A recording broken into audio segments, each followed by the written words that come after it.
Get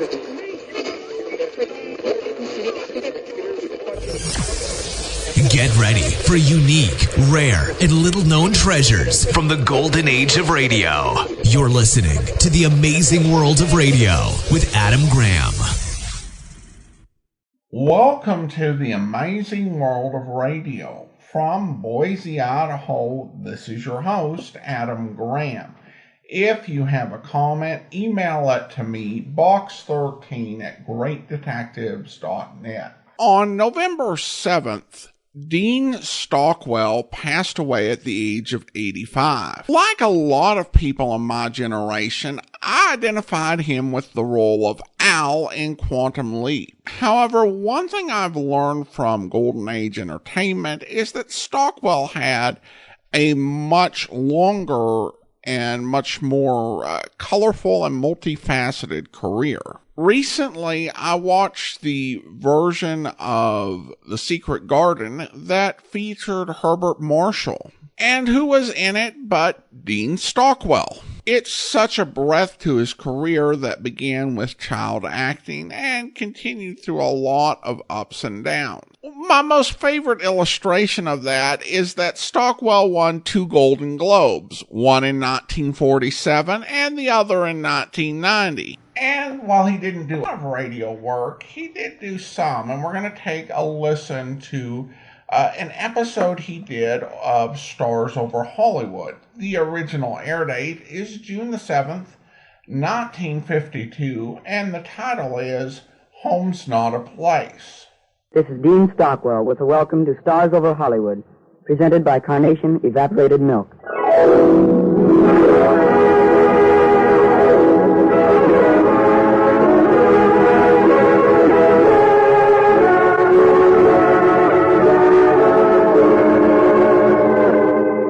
And here is your host for Carnation, Art Ballinger. Welcome to Hollywood, home and workshop of the world's most glamorous people. Each week, Stars Over Hollywood presents in person the world's greatest stars, actors you've seen in motion pictures and heard on radio. Such famous names as Rhonda Fleming, MacDonald Carey, Elizabeth Patterson. Today, Carnation, the world's favorite brand of evaporated milk, brings you a young star whom you'll long remember for his excellent performance in The Boy with the Green Hair. Dean Stockwell. The story, Home's Not a Place.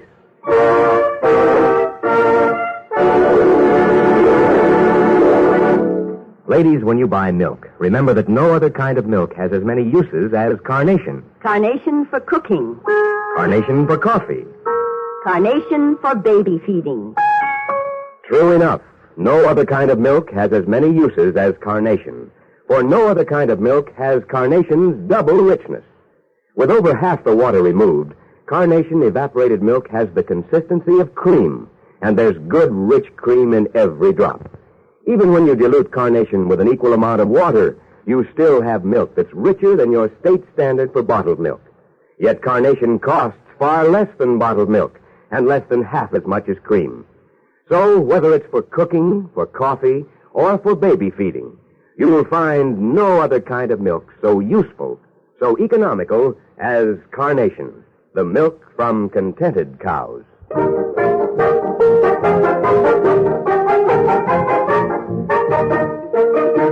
And now, Act One of Home's Not a Place, starring Dean Stockwell in the role of Dickey. Curtain going up.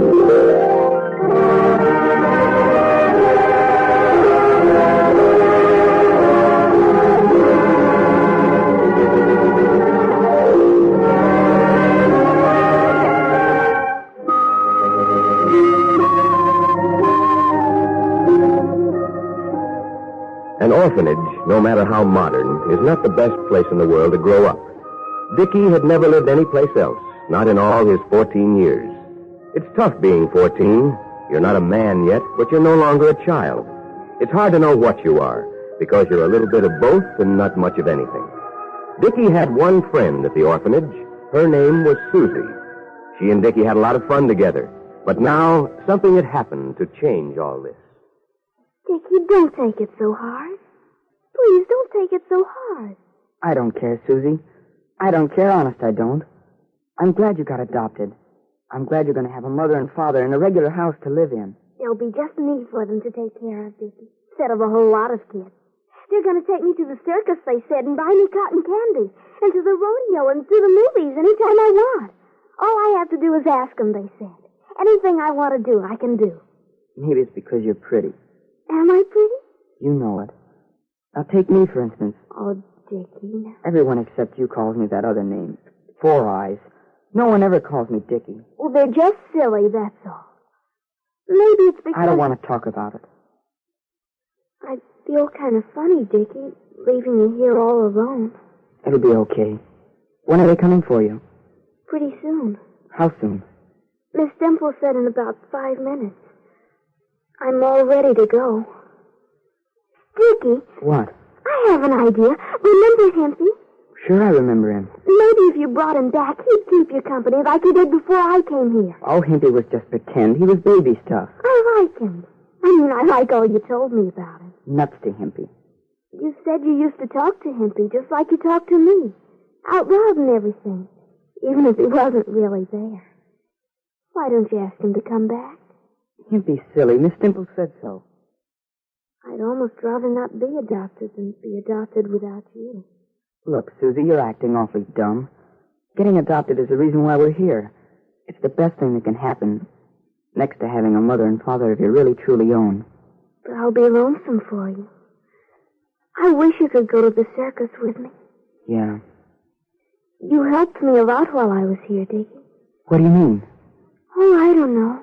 You helped me because we liked each other, I guess. Anything you did was okay by me. Remember when you showed me how to tie my shoelaces? Mm-hmm. You must have been pretty dumb not to know how to tie your own shoelaces. A lot of people tried to show me before, but with you, I sort of got the hang of it better. Dickey, I don't want to go. You have to. I'll write you lots of letters. Maybe you can come and see me. Oh, Dickey. Oh, cut it out, Susie. I can't help it. Oh, women always bawling. Susie, they're here. Miss Dimple's calling you. I know. Goodbye, Dickey. So long, Susie. Susie! I'm coming, Miss Dimple. Well, Dickey? You'd better hurry. Else maybe they'll take somebody else. I wish they would. Go on, they're waiting for you. Your new mother and father are waiting for you, Susie. Bye, Dickey. So long, Susie.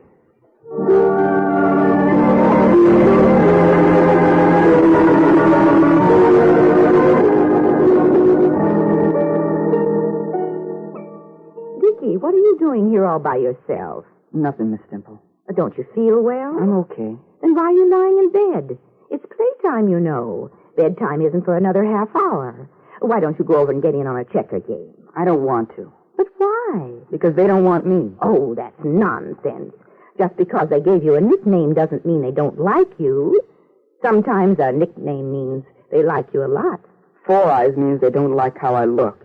If they did, they'd call me Dickey. You know, Dickey, you have to make an effort to win friendships. Not with Susie, I didn't. You miss Susie, don't you? Oh, I don't know. You've hardly talked to anyone for the 3 days she's been gone. Well, what's there to talk about? Well, maybe one of these days someone will come along looking for a boy just like you to adopt. You wouldn't want them to turn you down just because you looked grumpy and unhappy, would you? No one will come. Now put your glasses on like a good boy, and I'll take you over and get a game started. Wouldn't you like that? I'm sleeping. But you can't go to sleep. It's not time yet. This is the free play period. And we can do anything I want, and I want to go to sleep. Very well, then, if you're going to be stubborn about it. But I'm warning you, you just better mend your ways. Please go away and let me sleep.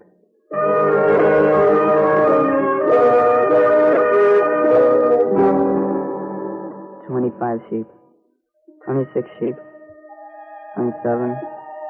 28. 29. 30.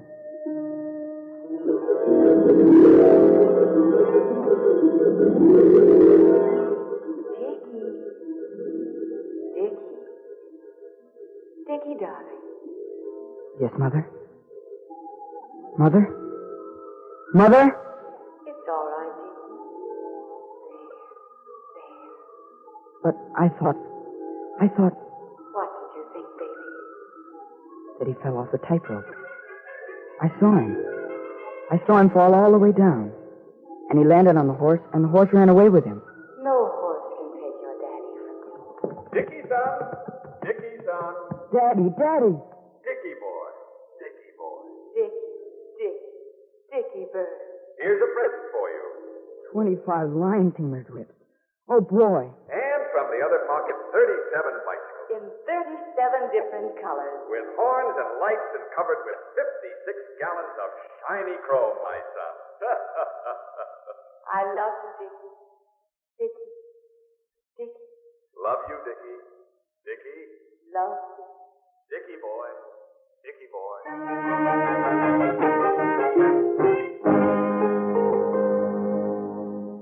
He floats through the air with the greatest of ease. A daring young man on the flying trapeze. His actions are... Bad boy, what are you doing sitting all alone again? And where are your glasses? in my pocket. If you'll put them on, I'll tell you the surprise I have for you. Surprises are sissy. Not this one. I've gotten permission to take you into town this evening to see a movie. Thanks a lot, Miss Stimple, but I won't be able to make it. Why ever not?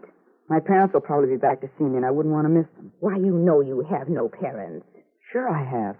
They came to see me last night. You must have been dreaming, that's all. I was not dreaming. I wasn't. They came to see me. How could they have gotten into the dormitory without a key? I guess my father had a key. Probably a key that opens any kind of locks, even on banks. My father can do anything he wants to. He wanted to come and see me, so he did. Even if he didn't have a key, then he'd just break down the door. He's awfully strong. Why, you made all this up out of your head. It's not true. None of it. And the sooner you get rid of such notions, the better. That's what you say, but I know different because I saw them and you didn't. Well, I'll have to report you to the office. This is terrible, and something must be done about it. What's more, young man, something will be done about it.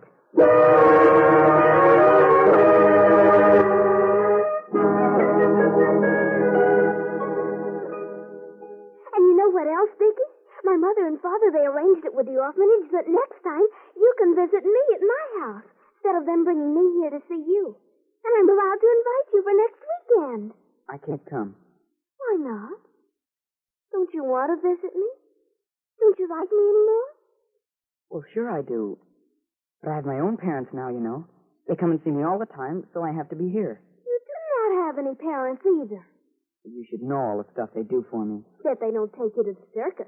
I can go to the circus anytime because my father's a tightrope walker. Oh, he is not. What does your father do? He's a lawyer.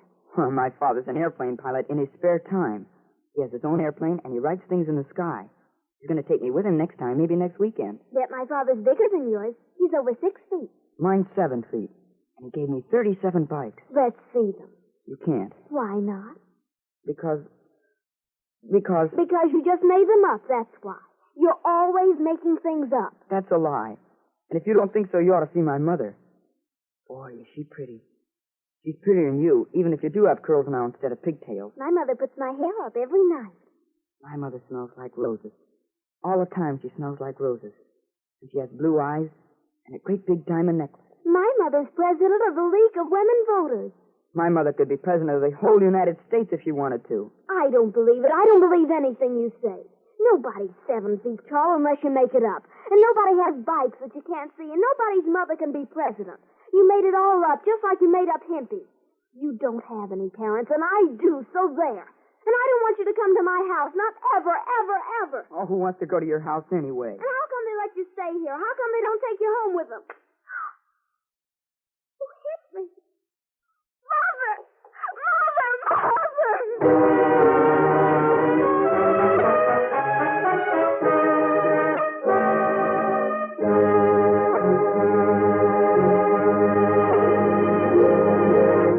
And so the curtain falls on the first act of today's radio drama, Home's Not a Place, starring Dean Stockwell, and brought to you by Carnation Evaporated Milk. Before we return to the second act, here's the lady who has everybody's good appetite at heart, Carnation's Home Service Director, Mary Blake. Thank you, Art. You know, friends, this month of June is a month of big occasions. What with weddings, graduations, and such, it seems to bring out the cake maker in all of us. And cake-making time is a good time to graduate to Carnation Evaporated Milk, right, Mary? True, Art. You can put carnation to no better use than for cakes and icing. In fact, in my recipe book, carnation diluted with an equal amount of water is an absolute must because it's the only kind of milk that's heat refined. And that's important to good cakes. I think I know why that is, Mary. Heat refining enables carnation to give you finer cake texture and flavor. And let's not forget the icing. That's where carnation shows off its richness.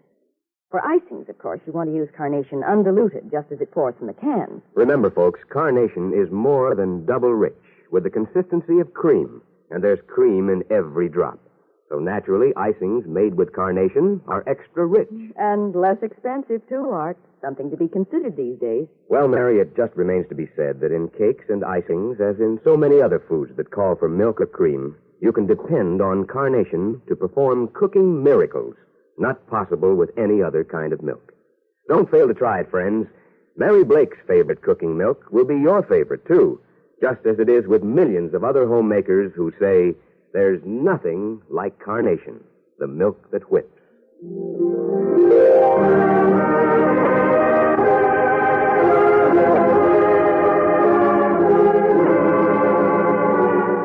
We return now to the second act of Home's Not a Place, starring Dean Stockwell in the role of Dickey.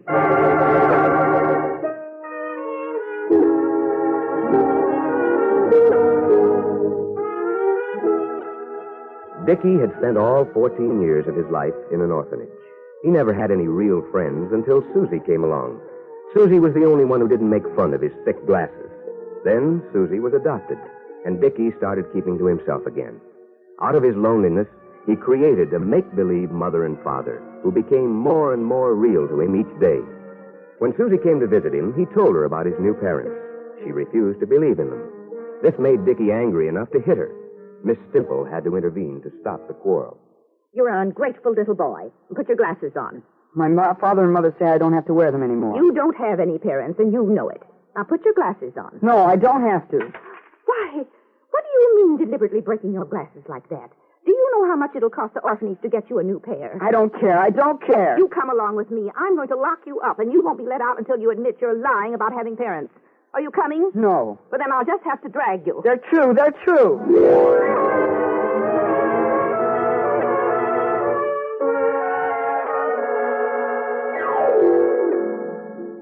Dad, when are you going to come and take me home? You want to go home? Why didn't you say so, Dickey, son? I figured maybe you had a reason. Maybe you were going on a transatlantic flight or something, and that's why I had to stay here all alone. We'll come and get you as soon as we can. When will that be, Dad? Pretty soon. They don't believe in you. They don't believe you're ever going to come and get me. Dickey boy. Dickey boy. Dickey. Dickey. Dickey bird.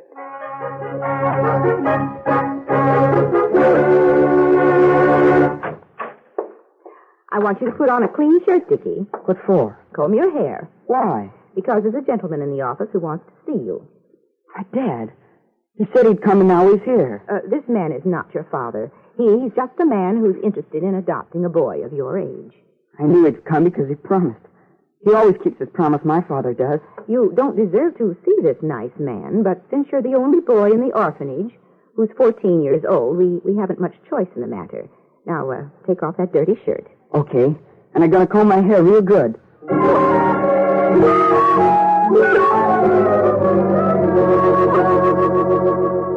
Mr. Thomas, this is Dickey. Dickey, this is Mr. Thomas. Hi, Dickey. Hello. Well, I'll leave you two alone to get acquainted if you'll excuse me. Sure, Miss Temple. Well, Dickey? What's the matter? You wear glasses. Yeah, so do you. So what? A wonderful invention. When Mother Nature slips up, glasses take over. Somebody must have made a mistake. What do you mean? My father doesn't wear glasses. You aren't my father. No, but maybe I will be someday, if we like each other. My father's a lot taller than you. What do you do? I'm a school teacher. School teacher? I teach manual arts. What's that? Making things. With saws and wood and nails and things. I could make almost anything you'd want. My father can pull anything I want right out of his pocket. Well, that's a fine thing to be able to do. I wish you'd ask him to pull out a new fishing rod for me. Mine's kind of beat. Maybe I will. When are you going fishing? This Friday afternoon. I'm going to spend Friday, Saturday, and Sunday up in the woods I know. It's nice up there. I have a cabin where I stay. But it's more fun when you have company.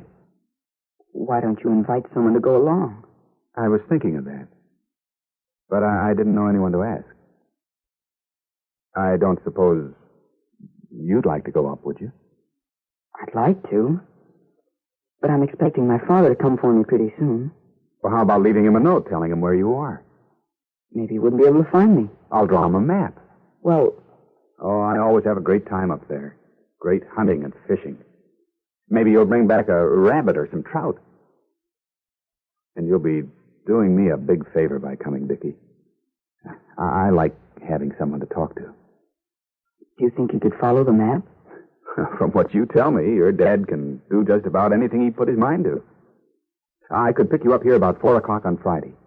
How about it? Yeah? Yeah, I guess that'd be all right. I'll see you then. And be sure and bring the map.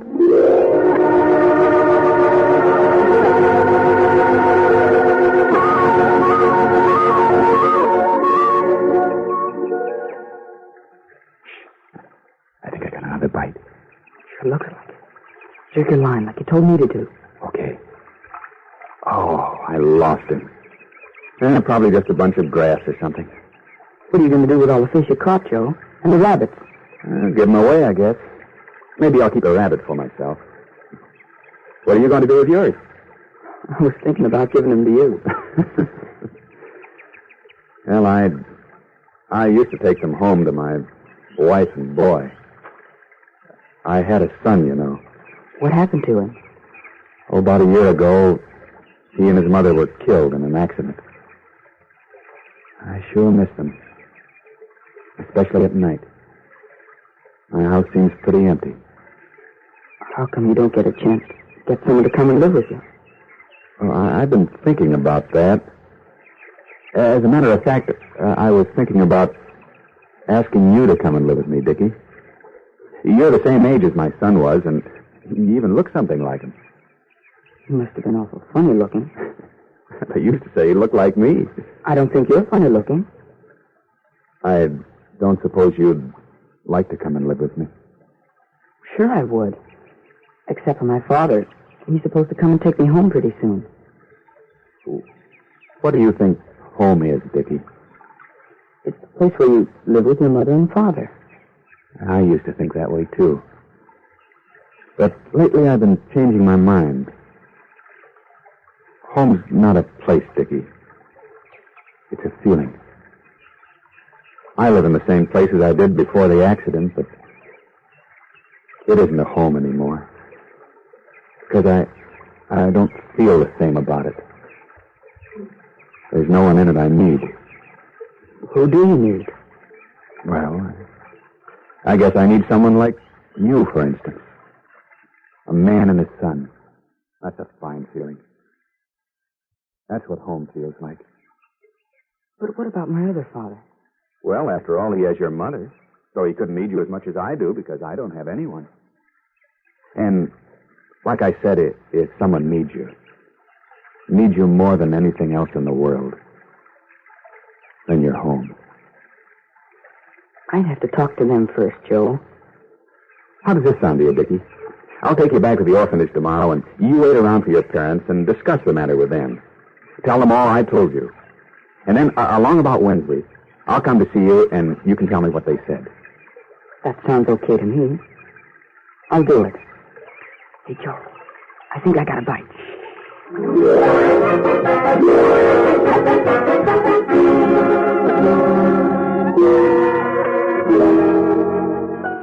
I don't know what you said to him last weekend, Mr. Thomas, but he's been a different child since you brought him back. He'll be along any minute now. Thanks, Miss Dimple. Oh, here he comes now across the lawn, running as though his life depended on it. I'm going to slip out the side door and leave you two alone. You seem to be the best thing that ever happened to him. I'll keep my fingers crossed. Thanks. Hi, Joe. How are you? Swell, Dickey. How are you? Okay. Well, what's the verdict? What did your parents have to say? They didn't say anything. They didn't? No, I couldn't ever get a chance to ask them. Oh, that's too bad. I was hoping... It's a funny thing, Joe. Every time my father came to see me, he turned into you all of a sudden. That is funny. Like once, he was unlocking the door, and the key turned into a fishhook, and then you were there. Well, how do you explain it, Dickey? I thought about it a lot, but it's hard to figure out. Dickey, didn't you used to have a make-believe friend named Himpy? Miss Stimple told me something about him. Yeah? That was when you didn't have any friends here. But what happened when Susie came along to be your friend? Himpy went away. He just disappeared. And that means that when you want something very badly, you just make it up. Lots of people do that. So, after Susie left, what you wanted was a father. So you made one up in your dreams. And the reason he turns out to be me now is because... Because you're going to be my father, and I don't have to pretend anymore because you're real. Right. Say, you're pretty smart to figure all that out. Yeah, Joe. How do you feel about rabbit for supper? I sure would like some. Well, come on then, Dickey, let's go. Okay, Joe, let's go.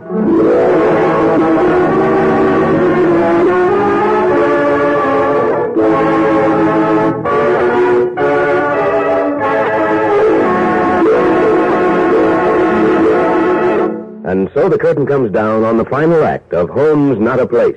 This week's Stars Over Hollywood show is presented by Carnation Evaporated Milk and starring Dean Stockwell.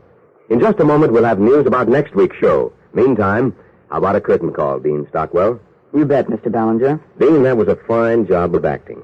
That part where you were talking about those imaginary parents, that was very convincing. But not very difficult, Mr. Ballinger. I have a couple of pretty good examples at home. That's a very fine thing to say about your parents, Dean. Young people aren't always as appreciative.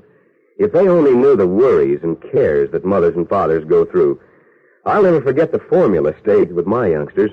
What a time that was, getting the right milk and all. Of course, we wound up with Carnation Evaporated Milk, like so many others. And I understand you come from a Carnation family, Dean. That's what I hear, Mr. Ballinger. Well, no wonder you and your brother have grown up to be such huskies. Carnation's milk minerals and vitamin D are real bodybuilders. And that's why it's so important to start them off young on Carnation. Right from the first, Carnation babies do well. Easiest milk in the world to digest. And doubly safe, too, because Carnation is not only pasteurized, but sterilized after the can is sealed.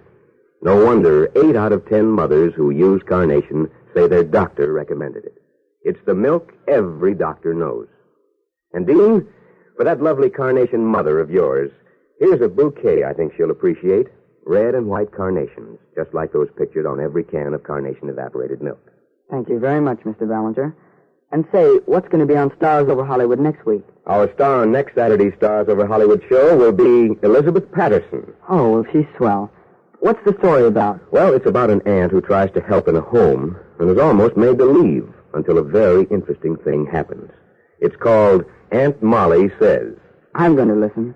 Goodbye, everybody. Goodbye, Dean.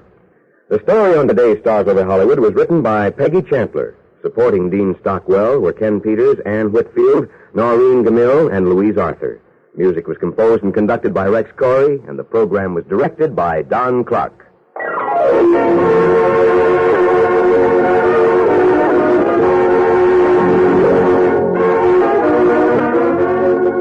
Ladies, when you shop for groceries today, be sure to have Carnation, the world's favorite brand of evaporated milk, on your shopping list.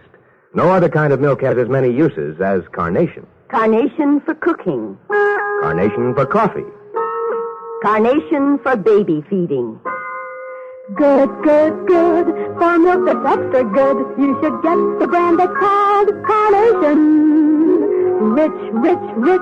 For milk that's creamy rich, you should get the brand that's called Carnation.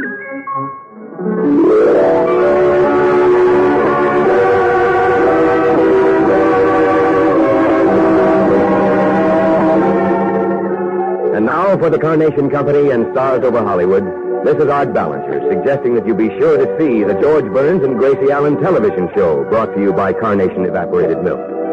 Tune in every Saturday and hear the world's greatest motion picture stars in person on Stars Over Hollywood. Next Saturday, we are proud to present the distinguished character actress, Miss Elizabeth Patterson, in Aunt Molly Says.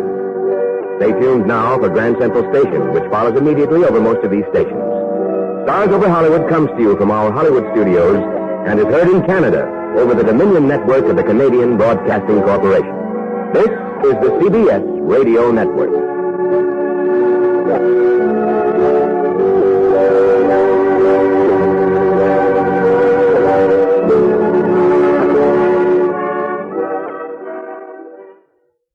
Welcome back. Well, this was recorded at an interesting time in Stockwell's career. After 1951, he put his acting career pretty much on pause. Stockwell appeared in the 1951 film Cattle Drive, which he starred in with Joel McCrea of Tales of the Texas Rangers, which we're currently doing on the Great Detectives of Old Time Radio, and then didn't do any film or television until 1956. During that time, he finished high school, went to college, decided he didn't like it, and then returned to acting. But it's interesting to note he did actually a couple of different radio plays in 1952. He also did an episode of Cavalcade of America. And that was one benefit of radio. You could pick up a spare job easily. And it also helped out, like women with families. They could go ahead and act on radio and, then just be able to go home and be with their families. And so obviously, even during this little hiatus in his teen years, Stockwell was interested in keeping a foot in the acting world. There's a lot you could pick apart about the radio play, but a lot of it does come down to the genre and the type of thing it was. It's a Saturday afternoon melodrama. And so if you just sit there and ding it for being a melodrama, you're just dinging it because you don't like the thing it is rather than having a criticism of it doing something wrong. For what it was, I think it was not bad. I actually think Stockwell did a really good job in this. Really, the character he played, Dickey, could have been insufferable. I've heard performances where you'll have characters with this sort of background where both the writing and the acting just super lean into trying to be as over the top as about everything as possible. Stockwell's performance did not do that. You'll often hear actors use a phrase. They'll talk about finding the truth of their character. And I think that's exactly what he did in this. Because, beyond his dreams and his fantasies, you've got just this really simple question. What is it like to be a 14-year-old orphan boy who is alone with no friends and no one who understands him? And he captured that really well. I think it showed some growth as an actor, because even something like in The Secret Garden, where he played the young son of Herbert Marshall's character, I thought, maybe dial it back just a little bit. I mean, that character has some over-the-top stuff in his nature. But Stockwell, when he was younger, really leaned into it. Here, I think it's very honest and very real, which manages to keep me in the story throughout most of the episode. Now, of course, the way that the lady who ran the orphanage acted didn't help matters. I think that the episode captures her really, being well-intentioned and trying to help, but really just not getting it. And the comment that, you don't deserve a nice person to come to the orphanage to consider adopting you. Like, why would you even tell him that? I mean, I suppose, you can look at it, if you want, from the perspective that you're capturing the feelings of Dickey and how the words came through to him, as opposed to a literal account of what she said. But there's no indication it's that type of story. But if it helps you, I guess you can go with that. I think with his friend from the orphanage, was maybe a little bit of a sense of unreality about it. It seemed like being adopted transformed her a lot very quickly. And I think, there's, some exaggeration of that where she wants Dickey to be in her life, but she's really not in for dealing with his drama that he's got going on. She's trying to move on, and she wants him to move on with her. And then Joe comes in, and I think Joe really comes off very likable. Great performance from Kim Peters, who plays that role. And what I liked about Joe is Joe doesn't make his focus, explaining to Dickey things that he already knows, that on some level, that he really doesn't have living parents. As well-intentioned as everybody was, telling Dickey that it really didn't deal with the hurt behind the fantasy. Just drove home the thing that made him create the fantasy. And Joe is just very gentle and sweet. Although the framing of it as you're about my son's age and all that is kind of questionable in real life, but for this sort of melodrama, I think it's fine. So I enjoyed this. I thought we had some great performances, particularly from Dean Stockwell, who just, showed the type of actor he was becoming, and I guess foreshadowed the type of career he was going to have, and also from Kim Peters. I think they really elevated the material and made this a pretty interesting listen. I hope you enjoyed it as much as I did. And it was nice just to be able to talk about some work by Dean Stockwell and a little forgotten piece of his amazing. Well, that will actually do it for now. We will be back Christmas week. I hope you'll be listening then. If you do have a comment, email it to me, box13@greatdetectives.net. From Boise, Idaho, this is your host, Adam Graham, signing off.